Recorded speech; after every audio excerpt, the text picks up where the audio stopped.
আমরা আজকে আমাদের এই ভিডিওর মাধ্যমে জানবো টোটাল স্টেশন মেশিনের মধ্যে জব সিলেকশন কিভাবে করতে হয় বা জব কিভাবে খুলতে হয়। তো এটা করার জন্য আমরা প্রথমে এখান থেকে আমাদের স্কেপ যে বাটনটি আছে এখানে আমরা ক্লিক করব। ক্লিক করার পর আমাদের এখানে F3 মেমোরি নামে একটি বাটন আছে, আমরা এখানে ক্লিক করব। ক্লিক করার পর আমাদের এক নাম্বারে একটি বাটন আছে, এখানে এক নাম্বারে আমাদের জব নামে একটি অপশনস আছে, এখানে আমরা একে যাব। যাওয়ার পরে আবার আমরা একে ক্লিক করব জব সিলেকশন। এক নাম্বারে ক্লিক করলাম। ক্লিক করার পর এখন আমরা আমাদের জব ফাইলের নাম দিব। আমরা যে মৌজায় কাজ করতেছি আমরা সেই মৌজার নাম এখানে দিব। ধরেন আমরা এখানে দিলাম ঢাকা।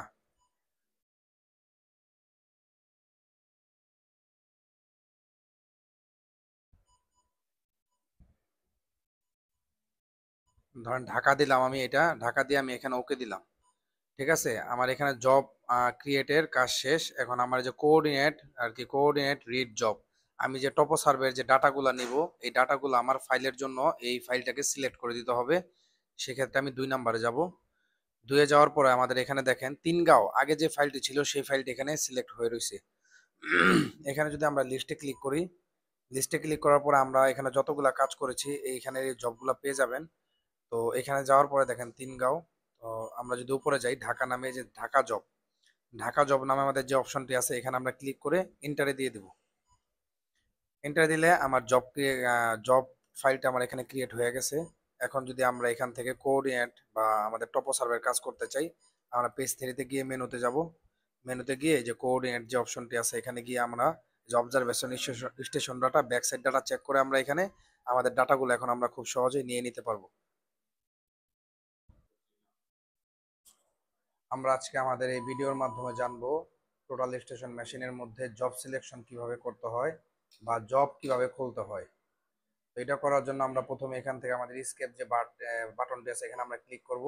ক্লিক করার পর আমাদের এখানে F3 মেমোরি নামে একটি বাটন আছে, আমরা এখানে ক্লিক করব। ক্লিক করার পর আমাদের এক নাম্বারে একটি বাটন আছে, এখানে এক নাম্বারে আমাদের জব নামে একটি অপশনস আছে, এখানে আমরা একে যাব। যাওয়ার পরে আবার আমরা একে ক্লিক করব জব সিলেকশন। এক নাম্বারে ক্লিক করলাম। ক্লিক করার পর এখন আমরা আমাদের জব ফাইলের নাম দিব। আমরা যে মৌজায় কাজ করতেছি আমরা সেই মৌজার নাম এখানে দিব। ধরেন আমরা এখানে দিলাম ঢাকা।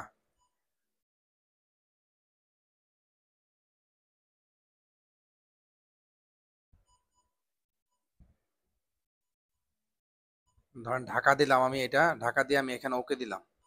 ঠিক আছে, আমার এখানে জব ক্রিয়েটের কাজ শেষ। এখন আমার যে কোঅর্ডিনেট আর কি, কোঅর্ডিনেট রিড জব, আমি যে টপো সার্ভের যে ডাটাগুলো নিব এই ডাটাগুলো আমার ফাইলের জন্য এই ফাইলটাকে সিলেক্ট করে দিতে হবে। সেক্ষেত্রে আমি